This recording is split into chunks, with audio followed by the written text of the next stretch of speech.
अयाज सादिक इस वक्त मीडिया से बात कर रहे हैं, आइए वहां चलते हैं। लोग जानते हैं कि हमने स्पीकर्स कॉन्फ्रेंस भी कराई और हम सारे सूबाई असम्बलियों के साथ कौमी असम्बली और सेनेट मिल के अपने आप को बेहतर करने के लिए लाएअमल बनाते रहते हैं। उसमें मुलाकातें भी होती रहती हैं, कॉन्फ्रेंसेस भी होती रहती हैं और हम एक दूसरे के साथ बेस्ट प्रैक्टिसेस जो है वो शेयर करते हैं कि हमने अपने आप को इम्प्रूव किस तरह करना है। और उसके अलावा आप सब जानते हैं कि जमहूरियत अभी तक पाकिस्तान में उस तरह मुस्तहकम नहीं हुई जैसे कि बाकी ममालिक में होती है, तो इसके ऊपर भी गुफ्तगू कि हमें किस तरह जमहूरियत को और बेहतर करना है, किस तरह हाउस की प्रोसीडिंग्स को बेहतर करना है, किस तरह क्वेश्चन आर, एडजर्नमेंट मोशन और इन चीज़ों पे भी डिस्कशन करनी है।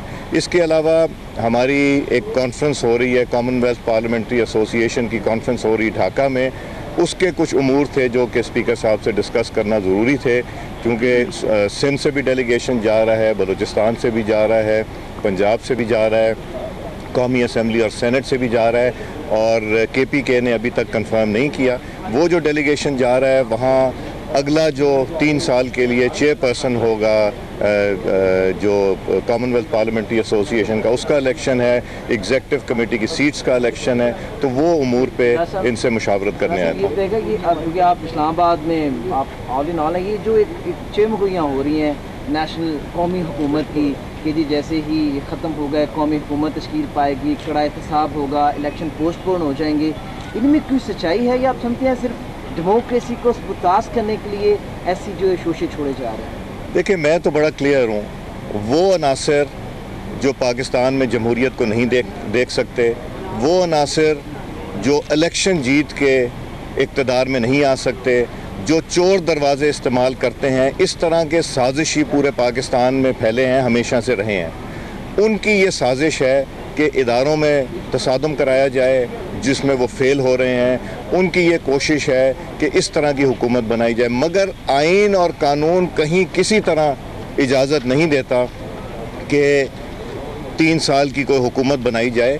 ये वो ज़माने चले गए कि जब आला अदलिया ऐसे पैगाम देते थे या ऐसे फ़ैसले करते थे कि मांगे बगैर 3 साल दे देते थे, वो ज़माने चले गए। ना अदलिया अब वैसी रह गई है जो कि ऐसे फ़ैसले करे, ना वकला बरादरी और ना सियासी जमातें अब ये चाहती हैं। और वो सियासी जमातों का तो एक ही एम है कि आवाम को रिजेक्ट करने दें और आवाम को मुंतखब करने दें जो उनके नुमाइंदे हैं। तो इसलिए ये बातें जो हैं ये साजिशी टोले रहेंगे, मगर अब वो साजिशें नाकाम हो जाएंगी।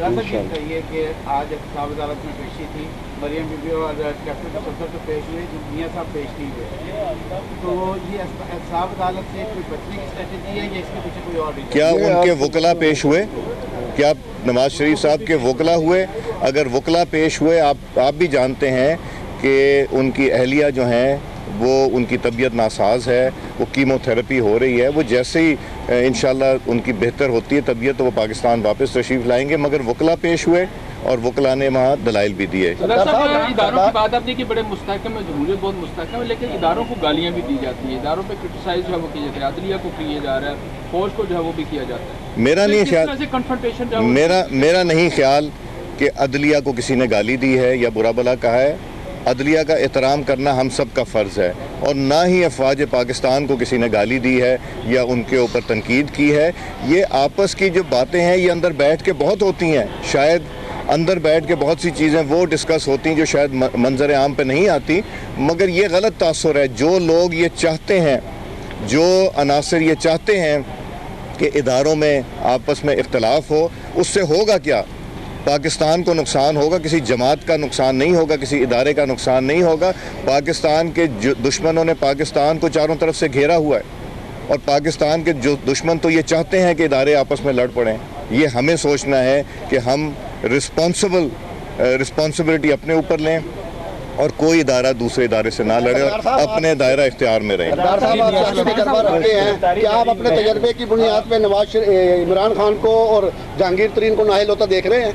मैं इस पे कुछ नहीं कमेंट करूंगा, चूंकि केस सब्जुडिस है, मुनासिब नहीं है, ये अदलिया का फैसला है क्या हो, मगर इंसाफ की तवक्को जरूर रखते हैं। इमरान खान के वारंट गिरफ्तारी जारी हुए हैं, टीमें भी तश्कील दी हैं गिरफ्तारी के लिए। अगर आपसे बतौर स्पीकर इजाज़त मांगते हैं क्योंकि वो रुकन असेंबली है, तो आप इजाज़त देंगे? मैं ये बात क्लियर कर दूं कि स्पीकर से इजाज़त तब मांगी जाती है जब वो स्पीकर की जो नेशनल असेंबली की प्रीसिंक्ट में किसी को उन्होंने गिरफ्तार करना हो।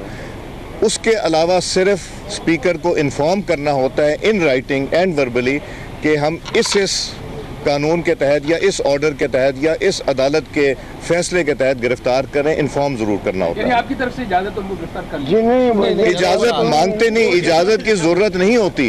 मैं आपको बता रहा हूँ, उनको इन्फॉर्म करने की ज़रूरत होती है। नहीं, मेरी ख्वाहिश कभी नहीं होगी कि कोई जमहूरी आदमी को जिसको पब्लिक ने इलेक्ट किया है उसको गिरफ्तार किया जाए। मैं ये भी आपको बता दूँ कि मैं वही इंसान हूँ जिसने जो इस्तीफ़े थे वो एक्सेप्ट नहीं किए। मैं वही इंसान हूँ जिसने पूरी कोशिश की थी कि जो 40 दिन गैर हाज़िरी के जो मोशन मूव हुए थे कि उसको मैं मिलजुल के नाकाम बनाऊं, कि चंद 100-150 लोग जिन्होंने हज़ारों वोट लिए हैं उनको नाअहल किया जाए। जमहूरियत तभी मुस्तहकम होगी अगर हम इलेक्टेड रिप्रेजेंटेटिव्स की इज़्ज़त करेंगे और हम उनको ख़ुद भी इज़्ज़त देंगे। मुखालफत वो मेरी जितनी मर्ज़ी करें, मगर मैं अपने मौक़िफ़ से जो कि न्यूट्रलिटी का मौक़िफ़ है उससे इंशाल्लाह नहीं हटूंगा। जमहूरी समझते हैं कि जो गैर जमहूरी इक़दाम कर रहे हैं, जमहूरी हुकूमत के खिलाफ जा रहे हैं, जो आपने कहा कि मैं उनको जमहूरी समझता हूँ, ये उनकी सोच है।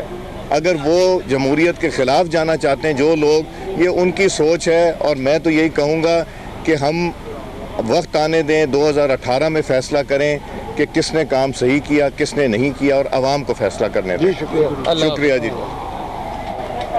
स्पीकर कौमी असम्बली सरदार अयाज सादिक मीडिया से बात कर रहे थे। उनका ये कहना था कि किसी की गिरफ्तारी के लिए सिर्फ स्पीकर को इत्तला देनी होती है। जो इंतखाबात जीत कर पार्लियामेंट में नहीं आ सकते वो ऐसी बातें ना करें।